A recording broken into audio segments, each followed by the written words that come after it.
First, let me give a warning, because there's going to be a lot of leaked information in this video about Xbox. And if you're like me, I don't like leaks. I hate leaks. Building up to the release of Kingdom Hearts 3, when that Monsters, Inc. world got shown, I was pissed. It's fun to be revealed in big showcases and trailers and such. That's fun. So if that's enjoyable to you, then maybe skip out on this video. I have tons of other things that you can join me in speculating on, and subscribe if you want more of that, because that's what we do. We like to just share opinions and have fun here, and respect art and opinions. With that warning being said, there was a lot of info about the roadmap that Xbox has until 2030. Things like the ZeniMax, aka Bethesda, game releases, how much Xbox Game Pass really costs to add big third-party publishers, including a mid-gen console refresh.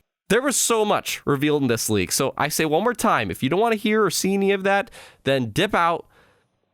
But let me know how you feel about leaks maybe before you go. But going forward, I said I wouldn't talk about the ABK FTC situation, which I'm not.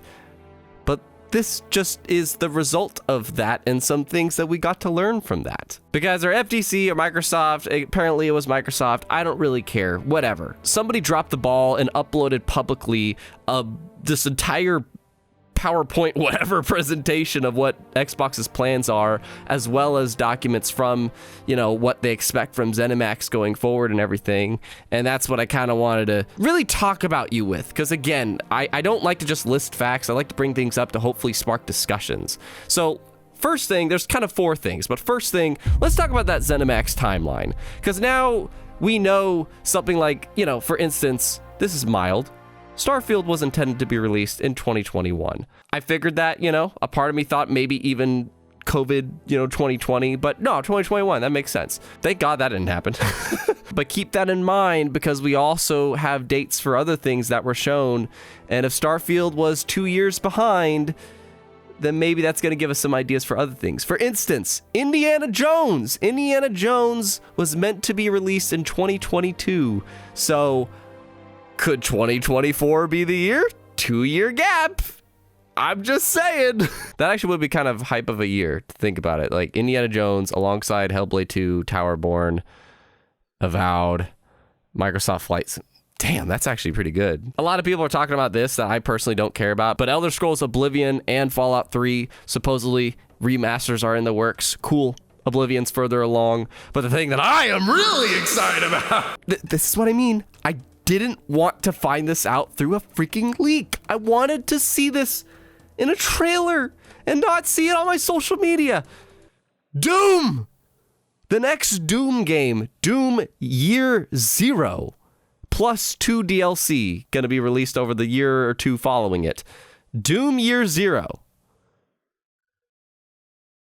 Is that gonna be like the second Earth got invaded or what? That's probably the most hyped thing on this whole timeline thing to me. But there's also Elder Scrolls 6. They were planning that for 2024. So again, 2-year gap, maybe 2026. But then there's a list of a lot of projects that probably aren't going to be showing up at least until 2025 or beyond, aka like Ghostwire Tokyo. They have a sequel in mind. Dishonored 3 sequel in mind, which that actually, maybe that's what the team that did Deathloop moved on to next, and that would kind of make sense chronologically. They did Deathloop in 2021, I think it was 2021, and then, they're spending the next 4 years or so to do Dishonored 3 while the Redfall team released their game, so kind of makes sense. And then there's other projects, they just have project names. We got Kestrel, Platinum, and a licensed IP game. So this was a big thing. You got to see that Dishonored 3, a Ghostwire Tokyo sequel, the rough release time of a lot of these games, Doom Year Zero, remasters, we just got started. But to me, the most hype thing in everything I'm going to say is I'm sandwiching it, the Doom thing, and then I'm going to close out with the other thing that's most interesting to me. But let's go into what a lot of other people are talking about, being the whole Xbox roadmap to 2030. In this roadmap, I don't want to go through everything because there's a lot, and a lot of it's just kind of typical business. You know, like this is what our plans are for this generation, even leading up to the next generation, and especially like the hardware that they want to release, the plans behind it, maybe the marketing and so on. You know, literally the brand that is Xbox and what they're gonna be doing. That's what this roadmap to 2030 document showed, or presentation. Really, it's a presentation, and in it, they have plans, you know, who knows if these dates stick, but 2024 C-Bile, that's the project name for this controller. C-Bile is a new Xbox controller that's going to be releasing with haptic feedback, like the PlayStation controller, you know, where you can maybe pull the trigger and it's weighted and stuff like that, and you feel certain rumbles and tumbles. That's cool.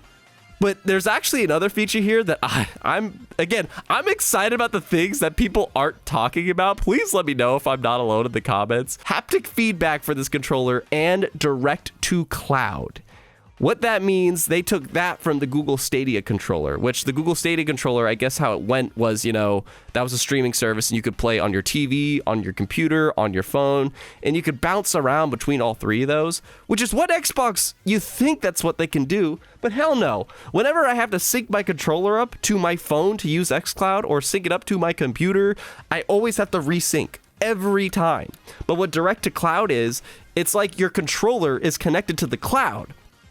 So it's just connected to your account. So whenever you log in on your whatever device, if you're using this controller, the controller is connected to the cloud. It's linked to your account. So you will just be able to play without resyncing. I love that shit with haptic feedback. This was a project funded. FYI, they showed like a pyramid of things that like, these were ideas. These are kind of ideas. These are actually funded ideas. This was in the funded ideas, so I have faith in this. And this controller looks like it might be bundled in with, yes, a mid-gen refresh for the Xbox Series X.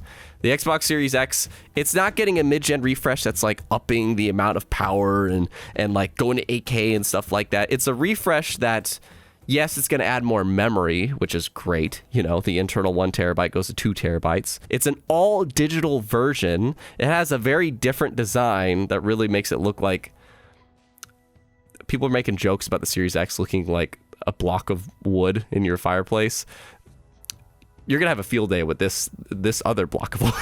It has faster Wi-Fi and it runs better, aka better for the environment, which is great. So it's not much of a lift. Oh, and it has a USB-C port on the front. So it's not much of a lift, really. It is a decent deal, though, when you consider it's got an extra terabyte and that potential controller bundled in with it. That's pretty cool. Would I buy it? Probably not. I probably just want that controller because I like my disk drive. Do you like your disk drive? I like my disk drive. But then as we get into the future and kind of leading up to point 3 and 4, we even find out, you know, what their plans are for the next gen, which is apparently planned for 2028.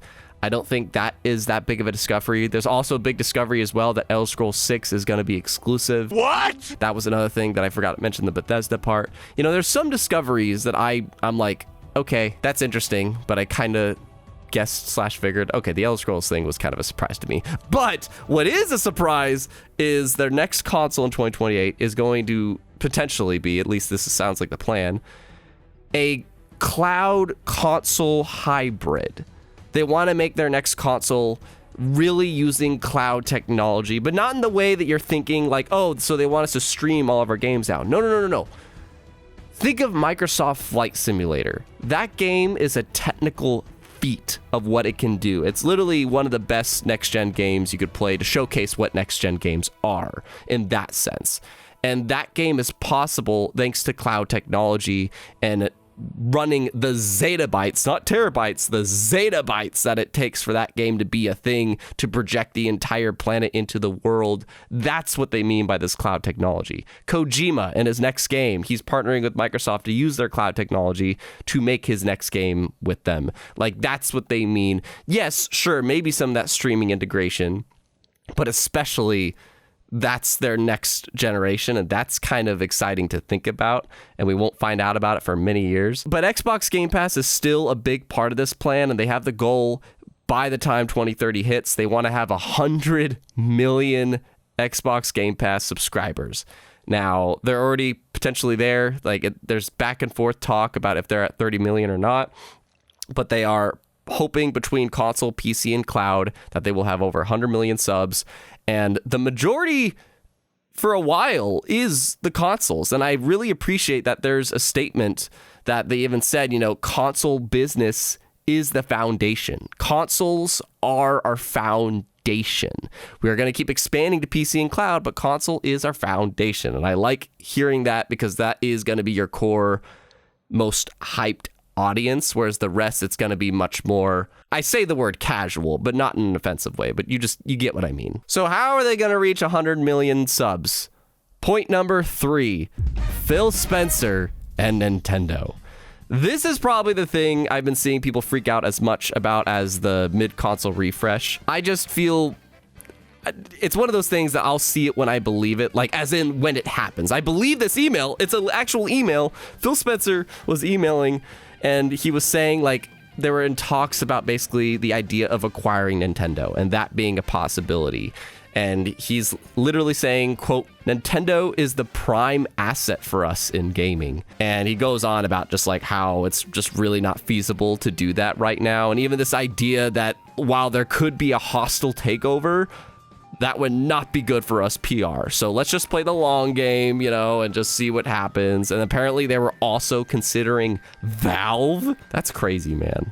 Like either of those two ideas is crazy. For some reason, my audience, I have a video I did that like talking about Square and Sega and stuff that could have and were being considered being acquired by Microsoft. And you guys really enjoy the acquisition talk, but I don't. Like, I don't like thinking about the companies that could be acquired by Xbox/Microsoft unless that is a team that could really use it. That's different. If it's a company that could really use that expansion and possibility, like Obsidian is thriving right now, then I'm down. But also you see in this email that apparently Phil was really in talks to not only acquire ZeniMax in 2020, which by the way, I didn't say that. This whole email took place in 2020.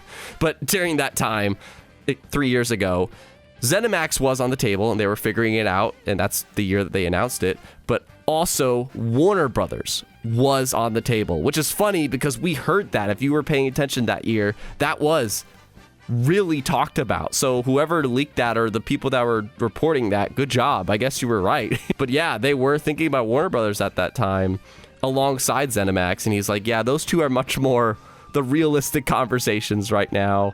And an interesting message he said was like, in comparison, you know, to quote how big this will be, ZeniMax is pretty much the size of all of our internal studios. So we'd basically be doubling our, you know, production if we get ZeniMax. And they did. Now, if you wanted thoughts on me, like talking about the idea of Xbox and Nintendo, I don't care for that. I hope they don't do that. I like the idea of everybody being separate. I don't want to hear any more publisher talk, honestly, unless the publisher really needed it. But Nintendo doesn't need it. They are raking in dough, and it's a crazy ass idea.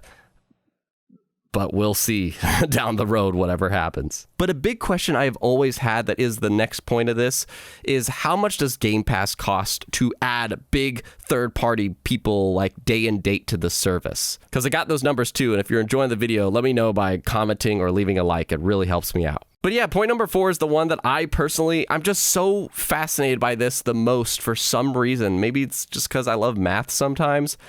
How much does Game Pass cost? How much does it cost to run? How much does it cost to bring us, the gamers, so much stuff that it's like, how did you pull that off? There was an email from Sarah Bond, who's the person that's pretty much in charge of, you know, making partnerships and all that stuff. And in this email, we got to see a lot of potential numbers as to how expensive it can be for certain people to join Xbox Game Pass. Finally! Day and date. That's a key thing. We see D&D. I was trying to figure out what that meant at first, but then I realized, okay, day and date. It ranged from like Lego Star Wars being 35 million to Jedi Survivor being 300 million. Now, these weren't actual offers made. They were just kind of analyzing, you know, what it might take. And they even say like 300 million or higher. But we see numbers like Gotham Knights, surprisingly, like that game, interesting, would have took like maybe 50 million to put on the service day and date, but then Suicide Squad would have took 250 million to put on the service. I guess it's that Rocksteady name. Hell, they even looked at Mortal Kombat 1, which was an idea that I thought would be great at some point, just to get a really great fighting game onto the service day and date. But same thing, Mortal Kombat 1, they thought would cost over $250 million to add it to the service, and that's a big chunk of change. I did a math video that breaks that down and just how much Game Pass costs to, you know, add things day and date like that, and I need to redo that video after this because this gives some really powerful numbers, but it's very rare that they have anything this big. But Phil Spencer dropped a really interesting thing in this email chain as well, how badly 2022 went. Like he thought it was, seriously, this sucks, guys. We need to figure out how this happened, where we were stacking releases in the back half of 2021. That's what I want us to do, and we didn't do that this year, and we need to make sure this never happens again. Even if that means we delay games to make sure that they line up so we can keep having beat after beat after beat. We can't let 2022 happen again. And I love seeing him just, you know, telling his team that, you know, this is an email. This isn't a press release. He said that in the press release, but you literally see it in this email here to his team. We need to make sure 2022 doesn't happen again. We need to keep making sure big releases happen or a big Game Pass release is happening, and we are just back and forth with that all year long, every year. I would love to do an updated video about the Game Pass math part of this, but maybe you guys are more fascinated with the ZeniMax timeline. I think that's going to be the more mainstream thing of things. So let's see how this video does first and what you say and speculate in the comments. That'll help determine what maybe we can do next. Chat with the community and me down there. That's why I make these videos, so we could speculate down there. So make sure you keep admiring art, respecting opinions, and being geek proud awesome.